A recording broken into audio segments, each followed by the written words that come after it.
누구보다 당을 사랑하지만 아무도 몰라주는 여의도 미운 오리들 특집.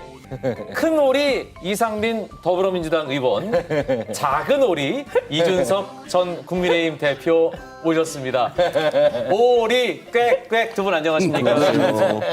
네, 반갑습니다. 이게 노래를 쓰려고 그러면 좀 좋은 거 쓰지.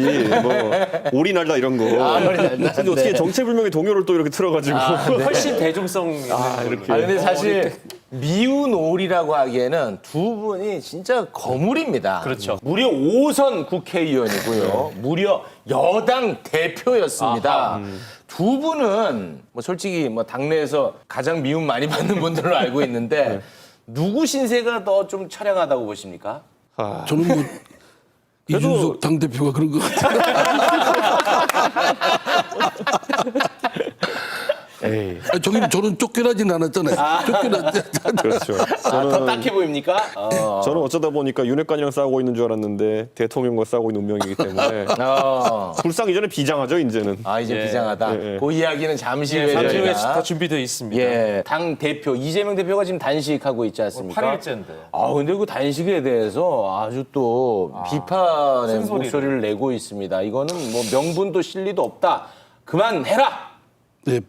어쨌든 당내에서 이재명 대표 단식에 대해서 힘내라, 잘한다, 뭐 이럴 수밖에 없다 이런 의견이 지배적이죠. 네. 저처럼 내놓고 이재명 대표 단식 그만두라고 하는 건 저만 지금 그런 걸로 알고 있는데 누군가는 그 목소리를 내야 되지 않겠습니까? 아니 단식에서 지금 엄청난 고통 겪고 있고 사실 뭐 생명까지도 걸 수 있는 그런 건데 누군가는 말려야지 그러면 건강 걱정하신 거예요? 그것도 있고. 예, 그것보다는 우선 사실을 국민들이 대다수가 네. 많은 분들이 걱정과 불편한 시선으로 바라보고 있습니다. 왜냐하면 정치권이 뭐 문제가 있으면 풀어야 되는데 네. 극한적으로 강대강으로 치닫고 있지 않습니까? 네. 제1당 대표로서 단식보다는 네. 여러 가지 어려운 상황이지만 네. 최선을 다해서 정치력을 발휘해서 풀어나가는 지혜를 발휘해야 되지 않느냐 이런 뜻입니다. 그리고 누군가는 말려야죠. 지금 상황에서. 네. 국회의사당에서 단식 13일 경험해봤거든요. 예.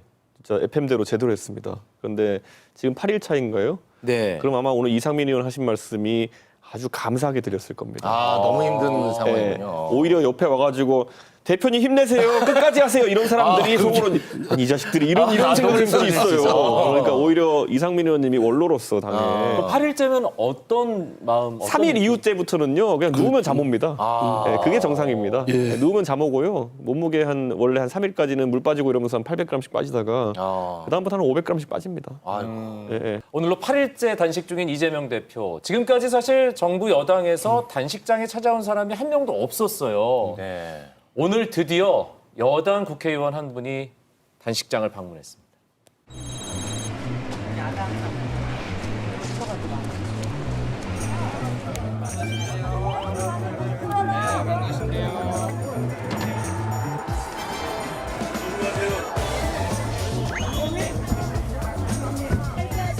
네, 어제 본회의장에서 민주당 의원님들이 저를 향해서 빨갱이, 북한에서 온 쓰레기, 공산당 부역자, 아니 이런 말이 이거 국회 그것도 본회의 대정부질의장에서 이거 할 수 있습니까? 태영호 의원이 민주당에 의해서 뭐라고 아니, 했어요 그 자리에서. 대표님 가만두면 안 됩니다. 이거는 당에서 출당시키고 그리고 국회의원직 이거 대표님께서 책임지고 이거 박탈시켜야 됩니다. 네. 당신이 한 얘기를 생각해봐.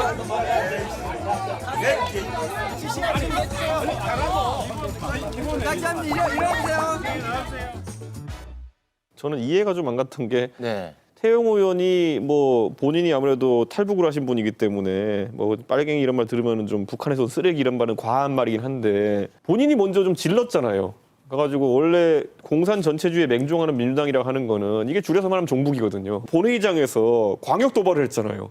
야, 이 종북아 이렇게 한 다음에 본인한테 뭐 반박이 오니까 이건 가서 제명해야 됩니다. 뭐 이렇게 한다는 거는 동료한테 종북이라는 것도 심각한 상황이거든요, 사실. 네. 근데 우리가 이걸 풀어가지고 공산 전체주의에 맹종하는 민주당이라고 하는 거는 뭐 이런 거예요. 친일파를 풀어서 말하면 일본에게 맹종하는 사람 이런 거인 것처럼 네. 그냥 종북이라고 한 거예요. 그러니까 저는 이거를 굳이 제 생각에 윤리위로 들고 나가면 쌍방과실 뜰 것 같거든요. 이걸 왜 지금 하시는지 모르겠지만은 그래서 많은 사람들이 태영호 의원이 좀 정치적인 의도가 있었을 것이다라 보는 시각이 있는 것 같아요. 그게 어떤 의미죠? 봐주세요. 뭘 봐줘요? 절 좀 봐주세요. 나를 주목해달라. 그러니까 제가 만약에 지금 대표 자리에 있었으면은 저렇게 시비 쪼러 가진 않을 것 같거든요. 네. 네, 만약에 이견을 제시할 게 있으면은 원내 리더는 항상 원내 대표입니다. 그러면은 상대당 원내대표에 가가지고 박광원 대표한테 가가지고 네. 우리 당 원내대표를 통해 가지고 네. 이거는 공식적으로 항의를 하고 민주당이 사과했으면 좋겠다.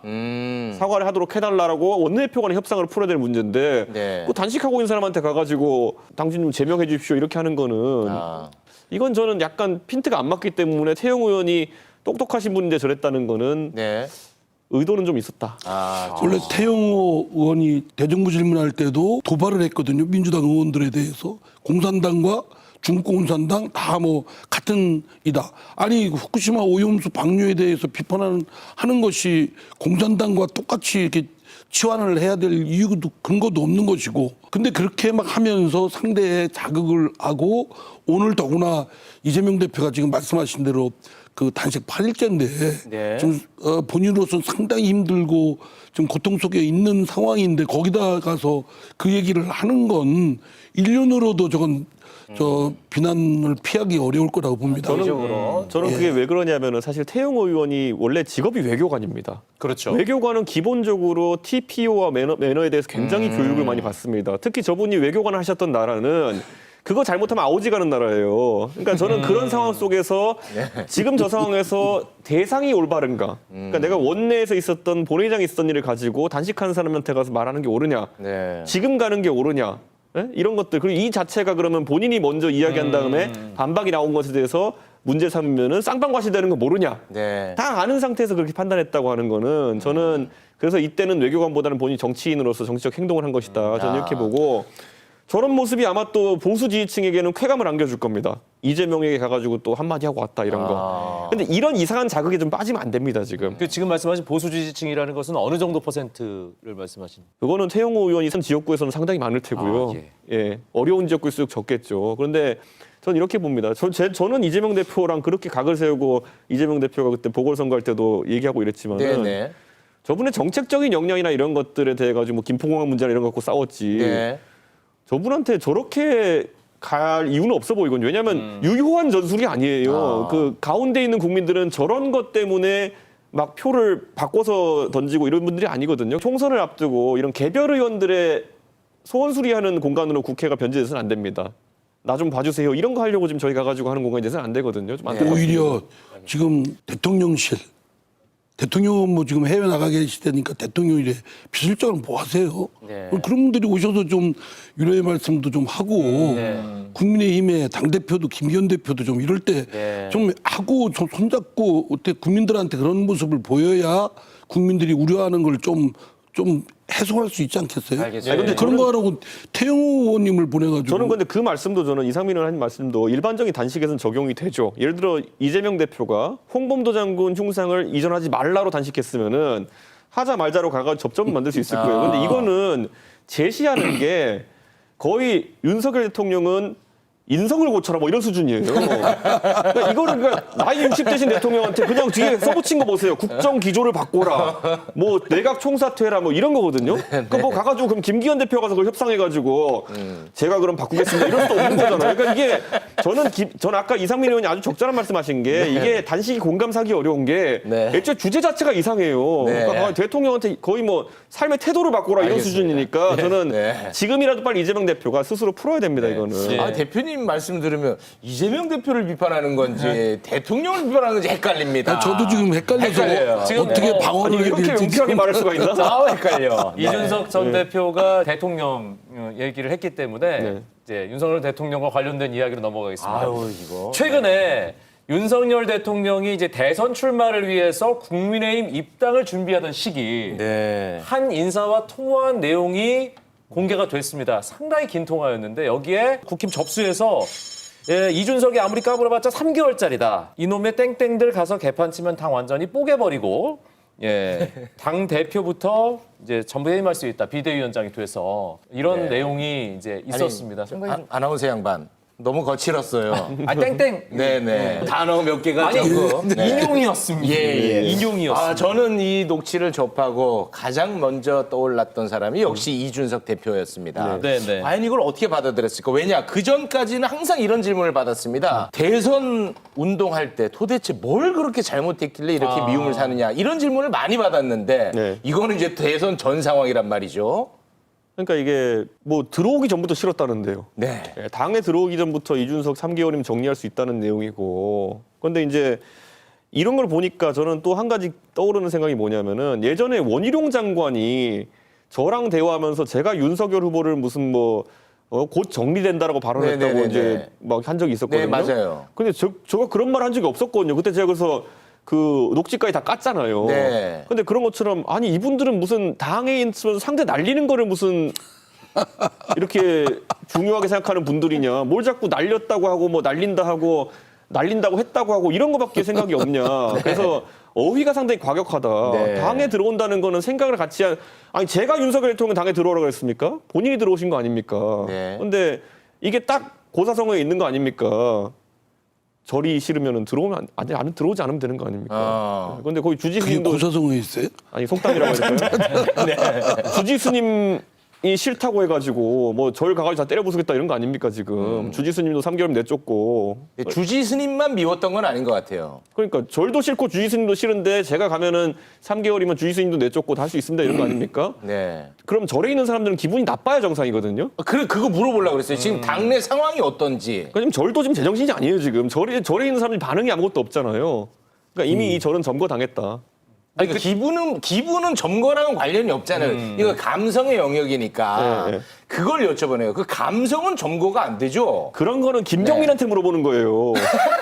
이 절을 먹지 않으면 내가 대선 못 이긴다 뭐 이런 얘기까지 하시잖아요. 네네. 그러니까 꼭 대선은 승리하고 싶어가지고 이 절은 장악해야겠는데 절 자체도 싫고 주지스님도 마음에 안 들고 그러니까 우선 절에 들어가가지고 방 한 칸 얻고 거기서 이제 세력을 불려가지고 주지 3개월만 내쫓고 네. 다 갈아엎자 이런 내용이잖아요. 근데 이거를 많은 사람들이 아까 최욱 씨가 얘기했던 것처럼 너 가서 왜 그렇게 윤석열 대통령이랑 사이가 안 좋았어? 그게 네. 아니라 들어오기 전에 했다는 말이라니까요. 그러니까요. 네. 그건 저희는 본인도 이번에 아는 거 아닙니까? 저도 이번에 알았죠. 저는 그러니까요. 제가 맨날 근데- 윤핵관 욕하고 다녔잖아요. 네, 그래서 네. 아니 근데 이번에 하셨다는데 저희 제3자들은 한참 전부터 알았는데요. 왜 얘기를 안 해주셨어요? 어떻게 하셨어요? 그걸 어떻게 얘기를 해요? 쌈붙이는 건데 어떻게 하셨어요? 다 딱 눈치 보면 알죠. 입당하기 전부터 그런 생각을 갖고 있었다는 사실을 알았다고요? 예, 딱 눈빛 보면 알고 눈빛 보면- 진심에서 나온 것이냐 아니냐 짐짓 괜히 친한 척하는 거냐 아니냐 지금 화면에 보면 아니, 아까 그러면- 막 껴안기도 하고 막 그랬잖아요. 존경하는 이상민 의원님, 예. 이분이 검찰총장 하셨을 때 민주당에서는 이걸 알고 있었습니까? 전 뼈 몰랐어요. 아프다. 몰랐어요. 아 그렇게 적어도 우리 당의 장제원 의원님은 알고 계셨거든요. 청문회 때 자세를 보면은. 굉장히 공격적이었죠. 예. 근데 어쨌든 민주당이 몰랐습니까? 뼈 아픈데요, 이 질문은. 전 비주류라 아니, 비주류가 무슨 막는 킵니까? 와, 뼈 아프게 들어갑니다. 네. 녹취를 보면 이런 말도 나옵니다. 대통령도 뭐 그런 자리 자체가 귀찮습니다. 솔직한 얘기가. 하지만 이거는 어쨌든 엎어줘야 되고 국힘에는 이걸 할 사람이 없다. 어떻게 보셨습니까? 이게 하여튼 이 당이든 저 당이든 그 맹종 세력들 그 부안해동 세력들이 문제예요. 그게 보면 이제 권력자 힘을 득세하는 사람이 등장한다 싶으면 갑자기 그쪽으로 쫙 물리고 이러다 보면 이제 거기에 대해서 비판하는 이견이나 또 소수 의견에 대해서는 핍박을 가하죠. 어떤 보수에 대해서 이제 성역화합니다. 여러 가지 예. 말 끊어서 죄송한데 녹취와 관련 없는 본인 이야기를 계속 하소연을 녹취와 관련 없는 얘기 본인 하소연을 하세요. 그러니까 이 당이든 저 당이든 네네. 그런 아주 면면이 흐르는 분류는 네. 똑같다. 네. 아니 근데 이상민 의원님 말씀이 저는 와닿는 게 저 뒤에 두 번째 이제 나온 그 녹취록 내용을 보고 보수 중에서 대통령 아주 좋아하시는 분은 열광합니다. 저희 얘기에. 왜죠? 어쨌든 갈아엎겠다는 이야기고 어쨌든 간에 뭐 대한민국 국민들은 정치권 썩었다 그러면 다 좋아해요 우선 구체적인 내용보다는 네네. 그래가지고 뭐 대통령의 개혁 의지가 보이는 발언이다 뭐 이렇게 포장하거든요. 근데 제가 또 단도직입적으로 그런 생각하시는 분한테 물어보는 게 그래 1년 동안 주지스님 갈고 한번 해보니까 더 좋아졌습니까 당이? 이거는 댓글로 달아주십시오. 네. 아니 근데 좋아졌다고 생각할 수도 있잖아요. 왜냐하면 그때는 막 시끄러웠는데 지금은 조용하니까 좋아졌다고 생각할 수도 있을 것 같다는 생각이 문득 들었습니다. 정당이 조용하기 위해 존재하는 곳이라 그러면요. 네. 사실 다른 방법 많습니다. 여기서 놀라운 건 뭐냐면 대통령께서 저런 말씀하시는 것이 놀랍지 않은 게 더 놀랍습니다. 이제는. 아. 네, 많은 사람들이 이제 익숙해졌다는 것인데 네. 저는 좀 더 이제 품격 있는 정치가 됐으면 좋겠다는 생각이고 또 한편으로는 이 녹취록이 지금 시점에 튀어나왔다는 것 자체가 네. 그럼 녹취록이 이거 하나만 존재하느냐 아니면은 또 다른 인사와는 이런 대화를 나눈 적이 없느냐. 왜냐면 제가 예전에 뭐 솔직히 제 귀에 선거 중에 제가 뛰면서 저를 뭐 이 XX 저 XX라고 지칭한 걸 들으면서 저는 얼마나 마음속에 의분이 터지면서 선거 유세를 했겠느냐 이런 얘기를 한 적이 있는데 그 얘기를 전 전해준 사람은 다른 사람이에요. 그러니까 이분하고 전화할 땐 이런 말씀하셨고 다른 저에게 전해준 사람하고 얘기할 때는 또 다른 사람한테 얘기한 거거든요. 그럼 그게 2명일까? 3명일까? 20명일까? 200명일까는 잘 모르는 거거든요. 그러니까 저는 이제 약간 트라우마죠. 이제 이게 보면은. 그러니까 네.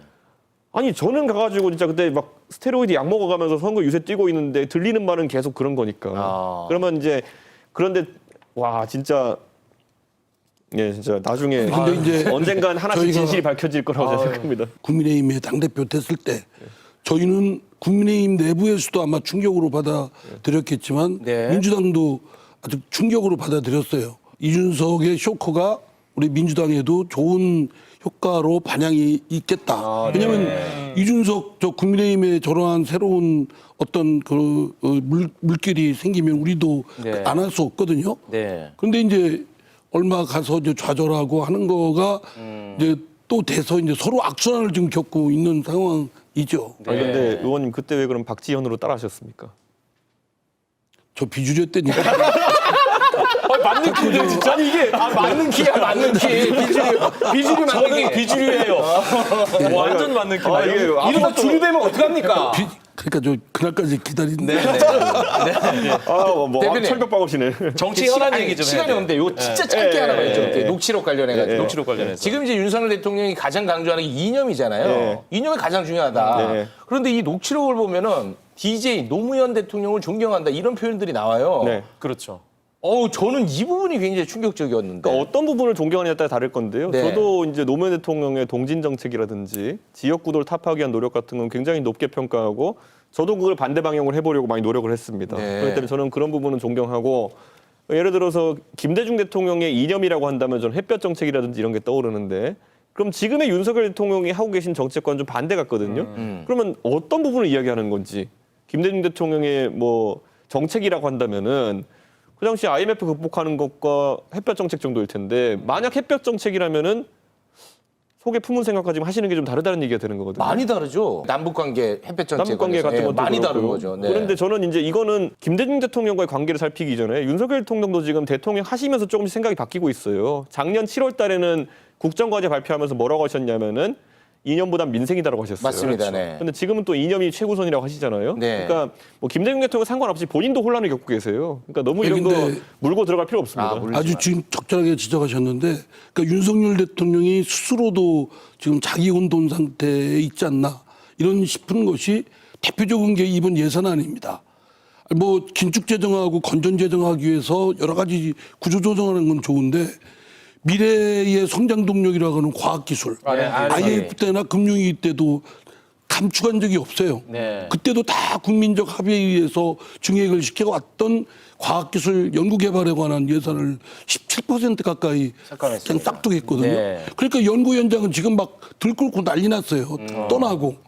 그 누가 감당을 나중에 이걸 책임을 지겠습니까? 제 생각에 단식은 근데 바로 얼마 전까지 윤석열 대통령이 과학기술 뭐 이런 부분에 대해서 과학기술은 더 중요하게 해야 된다, 더 두텁게 해야 된다 이런 말씀을 하셨거든요.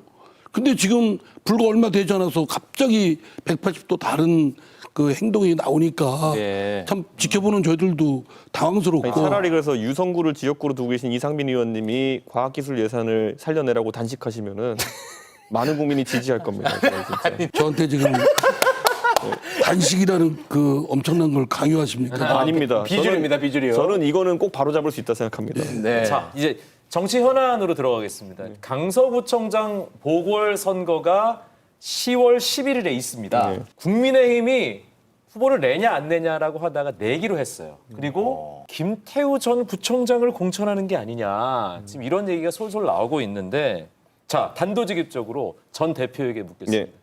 김태우 전 구청장 공천할 거라고 봅니까? 아니 안 그러면 사면을 왜 지금 합니까? 처음에 사면할 때부터 웬만한 사람들은 다 예측하고 있었던 거고요. 처음에 이제 김기현 대표가 뭐 용산에 뭐 들락거리면서 이제 공천에 대해서는 당이 결정하는 거다라는 식으로 주변에 이야기했는데 그 말 들을 때 저는 주변에 얘기했어요. 나도 왠지 지방선거 때 비슷한 말을 들었던 것 같다 대통령한테. 그렇기 때문에 믿지 않는다. 갑자기 김기현 대표가 그저께쯤인가요? 최고위원회에서 입장 변화를 이야기했다고 해요. 그걸 듣고는 외력이 작용했구나라는 생각을 하게 됐습니다. 외력은 어디를 얘기하는 겁니까? 누군지는 모르겠지만 김기현 대표가 말을 들을 만한 그런 사람이라면은 당원들? 아니야 김기현 대표보다 센 사람이겠죠. 그런데 여기서 이제 보셔야 되는 게 이게 아마 김기현 대표는 꼭 피하고 싶었을 선거일 겁니다. 왜냐하면은 그러니까 서울은요, 그러니까 지역 선거랑 다르게 지방 선거와 다르게 이슈가 평준화돼 있어요. 그래서 서울에 고속도로 깔 수 없잖아요. 네네네. 그러니까 SOC나 이런 굵직굵직한 예산을 투입하기 어려운 지역이기 때문에 이슈별로 그냥 인구 조성에 따라 가지고 득표율이 편차가 딱 나옵니다. 네. 예를 들어 오세훈 서울시장이 당선됐을 때 옛날에 2021년 보궐 때 네. 강서구에서 53.95% 받았거든요. 그때 똑같은 수치 0.1 단위까지 똑같은 데가 어디냐면 서대문이었습니다. 서대문이 53.95였어요. 그럼 이 말은 뭐냐면은 이번에 강서구청장 선거에서 만약에 10% 차이가 나면요. 서대문에서 지금 선거를 해도 거의 10% 차이가 난다는 겁니다. 개인 변수를 배제하고 정당 변수만 봤을 때는. 저는 이런 상황 속에서 그러면 서울 전직 역구의 당선 가능성이 예측이 돼요. 예를 들어서 강서구와 서대문구가 53.95였을 때 노원은 54.6이었습니다. 그러니까 그러면 노원도 낙선이죠, 전부 다. 그러면 거기서 가가지고 도봉도 54.3 낙선이죠. 다 이렇게 되는 거죠. 왜냐하면 강서구에서 10% 졌다는 거는 그 지역들에서도 10% 가까이 진다는 얘기니까요. 네네. 그러면은 인재 영입 절대 안 됩니다. 떨어질 거를 알면은 사람들이 안 모인다는 거군요. 그러니까 당선용 인재 영입이 안 됩니다. 당선될 만한 사람이 오는 게 아니라 보통 그럼 어떤 사람들이 영입되냐면은 자 이번에 후보로 출마하고 여당의 당협위원장이 되면은 혹시 정권 중반기쯤에 내가 혹시 공기업 인사나 아니면 감사 인사에서 좀 어떻게 기회가 있지 않을까라고 생각하는 사람들만 오는데 험지에서 노력했다. 그러니까 이 사람들은 그냥 당선이 목적이 아닙니다. 네. 그렇기 때문에 제가 계속 많은 전문가들이 인재 영입에 문제가 생길 거다라고 하는 게 그래서 김기현 대표는 지금 이 중간고사 성적표를 받아들고 싶지 않았을 겁니다. 네. 그런 분석이라면 진짜 중요한 선거겠군요. 네. 이렇게 온 동네 줄 것 같이 해놓고 경선한다 그러면은 당원들도 알아서 움직입니다. 네네네.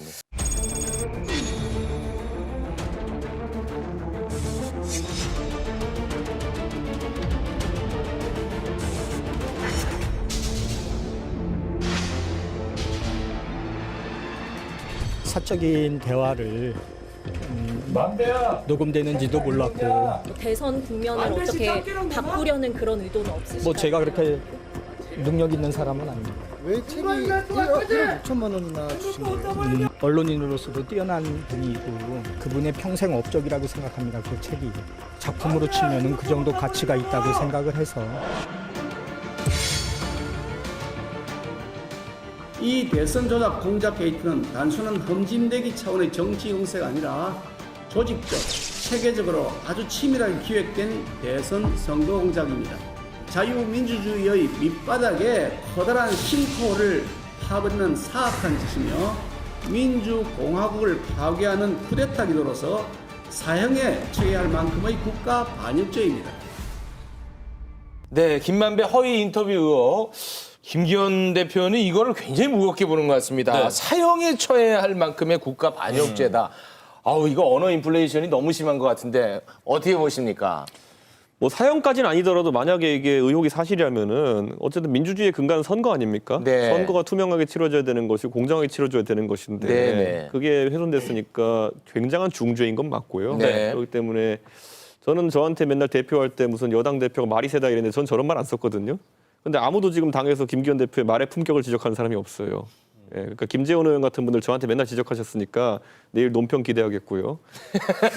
그리고 지금 이제 봐야 될 거는 저는 이 사건에서 우리가 언론의 팩트체크 기능에 대해 가지고 한번 짚어볼 필요는 있을 것 같습니다. 네네. 이게 우리 국민들도 예전에 김대엽 사건 등으로 인해 가지고 네. 면역이 됐기 때문에 저는 이번 대선의 어떤 영향은 제한적이라고 봅니다. 왜냐면 저도 그 당시 선거하면서 윤석열이 대장동 몸통이다 뭐 이재명 대표가 그러면은 진짜 저분이 실성하셨나 이런 느낌이지 뭐 위협을 느끼지 않았거든요. 네. 대선 사흘 전에 뉴스타파발 보도가 네. 나왔잖아요. 그때는 네. 어떤 느낌이었어요? 아니 전 그때 안철수랑 무슨 단일화 한다 그래가지고 그거밖에 외모도 없었어요. 그것 때문에 네. 정신 없어가지고 그것 때문에 스트레스 받아서 여론조사 지표를 보니까 갑자기 호남에서 지지율이 떨어지고 네. 뭐 이러고 있어가지고 저는 이런 건 신경도 안 썼습니다. 네. 다만 저는 이런 얘기는 할게요.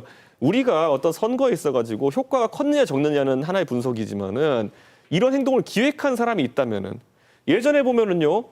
2011년 10월 26일에 서울시장 보궐선거, 오세훈 시장 사태로 치렀던 선거에서 네. 어떤 바보들이 진짜 지금 봤을 때는 이렇게 하면 선거를 이긴다 해가지고 디도스 사건이란 걸 일으켰습니다. 그러니까 선관위 홈페이지를 디도스 공격을 무력화시키면은 우리가 이길 거야. 정말 바보 같은 생각이고 전 효과가 없을 거라 보거든요. 하지만 그들은 엄벌 받아야죠. 선거 질서를 무너뜨렸으니까요. 네. 그러니까 저는 여기에 대해서는 굉장히 엄정한 수사가 있어야 될 것이고 네. 오늘 보니까 뭐 국민의힘 측에서는 이재명 후보가 이와 연관되어 있다는 식의 주장도 하기 시작한 걸로 네네. 보여요. 네네. 그게 사실이라면 이재명 후보도 상당히 곤란하겠지만은 또 반대로 그게 아니면은 또 이재명 후보를 엮고 들어가는 사람들도 상당히 여기에 지탄을 받겠죠. 판이 네. 커지게 생겼습니다. 아, 근데- 그럼 판이 커질 거다. 전후 이제 그 사정을 들어보면 석연치 않은 부분들도 많아요. 그렇다고 국민의힘이 지금 저희 민주당을 공격을 하듯이 그거는 민주당이 정치 공작이다. 대선 공작이다. 이재명 대표가 배후에 있다. 이것도 진짜 근거 없이 마구제비로 뒤집어 씌우는 거예요. 그럼 그거에 대한 책임도 져야죠. 그러니까 그렇게 해서는 이 사건에 대한 전말과 진상, 실체적 진실을 발견하기보다는 정치적 공방으로 흘러서 오용되게 될 것입니다. 그래서 저는 대통령실에서도 마치 수사 가이드라인을 제시하듯이 이거는 민주당 또는 그 이재명 대표의 대선 공작이라고 이렇게 하는 건 네. 진짜 이건 망발이라고 생각돼요. 수사 가이드라인을 주는 듯한 모습은 보기 좋지 않다. 네, 네, 이렇게 네. 정리하겠습니다. 그럼 듯한 게 아니라 하고 있죠 지금. 예, 죄송합니다. 여기서는 주리처럼 행동하시네요. 저는 이 건에 있어서는 비주류입니다.